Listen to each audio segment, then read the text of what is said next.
As a wicket keeper তার হয়তো ৮০-৯০ over স্প্রিন্টও টানতে হবে না। সে যদি ব্যাটিংটা করতে পারে এবং সে মোটামুটি আমার মনে হয় সে যদি রানিং লেগে যদি মোটামুটি সে ভালো করে আমার কাছে মনে হয় যে সে যদি খেলার মতো অবস্থায় অবশ্যই আমি আমার একটা এক্সপিরিয়েন্স প্লেয়ার এখানে আমার মনে করি যে এটা একটা যুক্তিযুক্ত হবে। আপনার যে এক্সপিরিয়েন্স এটা আপনি আসলে কখন আপনার মেমোরিতে সবসময় থেকে যায়। হয়তো এই অ্যাডজাস্টমেন্টটা এটা খুব ভালো যে সে আগে আগে যাচ্ছে সেখানে যে অ্যাডজাস্টটা করতে পারবে, কারণ আমার মনে হয় অলমোস্ট 45 ডেজ কিন্তু ম্যাচের ভিতরে নাই। সে যদি প্র্যাকটিস ম্যাচটা খেলতে পারে আমি মনে করি সেটা তার জন্য অনেক বেটার হবে, তখন তার জন্য টেস্ট ম্যাচটাও খেলা অনেক ইজি হয়ে যাবে। নাহলে সরাসরি টেস্ট ম্যাচ গেলে আমার কাছে মনে হয় হয়তো একটু ডিফিকাল্টি ফেলবে। তো অ্যাডজাস্টমেন্টটা তার দরকার। টেস্ট টিম নিয়ে সবসময় আশাবাদী, কারণ আমার কাছে মনে হয় যে টেস্ট টিমটা যারা খেলে তারা নিজেদের সম্পর্কে অনেক ভালো সচেতন এবং নিজেদের পারপাসটা তারা ভালো করে জানে এবং অনেক গুছানো অন্য জীবনে। তো আমার কাছে মনে হয় যে এখানে ভালো না হওয়ার আসলে যুক্তি দেখি না, এবং তাদের ইচ্ছা বলেন তাদের এইম বলেন, এটা আমার কাছে মনে হয় যে প্র্যাকটিক্যালি তারা অনেক কিছু ভালো কিছু চিন্তা করে।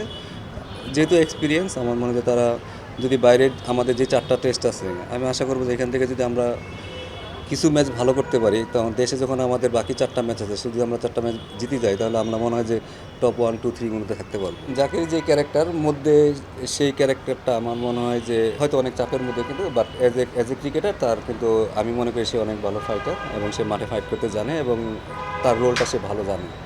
এবং বাংলাদেশের কিছু ব্যাটসম্যান যারা আছে দেখুন, যারা বলারদের নিয়ে খেলতে পারে, কারণ আমার দেশে কিন্তু হয়তো 4 উইকেট আর 5 উইকেট পড়ে গেলে সবারই কিন্তু বলারদের নিয়ে খেলতে হয়। বাট জাকিরের রোলটা খুব ভালোভাবে জানা আছে এবং সে অনেকবার এটা প্রুভও করছে, এবং ওই পজিশনে আমাদের এরকম একটা ব্যাটসম্যানও দরকার আছে। আমি আশা করব সে এটা ভালো করার তার সুযোগ আছে এবং সে জানে তার রোল অনুযায়ী কী।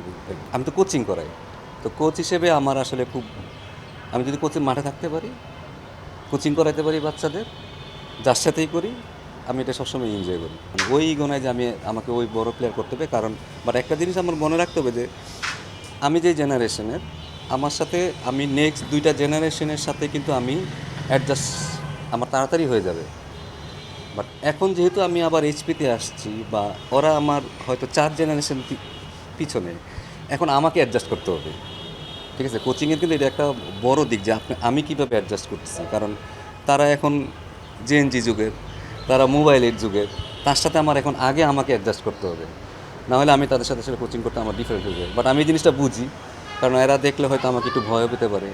ঠিক আছে, সালাউদ্দিন স্যার আসছে, একটা ডিস্টেন্স থাকবেই, বাট আমাকে তাদের সাথে অ্যাডজাস্ট করে আমি কীভাবে তাদের কাছ থেকে বেস্টটা নিতে পারি সেটা আমাকে আসলে লক্ষ্য রাখতে হবে। আমিও খুব মানে এক্সাইটেড ছিলাম যে কবে দেখবো নাহিদ রানা অস্ট্রেলিয়ান ব্যাটসম্যানদের বাউন্সার মারতেছে, খেলার একটা এক্সাইটমেন্ট, আমি নিজেও অনেক এক্সাইটেড ছিলাম যে নাহিদ রানা খেলবে। যেহেতু হয় না এখানে হাহুতাশ করে লাভ নেই, বাট আমি মনে করি অন্য বলার যারা আছে তারাও যদি একটু বুদ্ধি করে বল করতে পারে আমার মনে হয় তারাও অনেক ভালো করবে।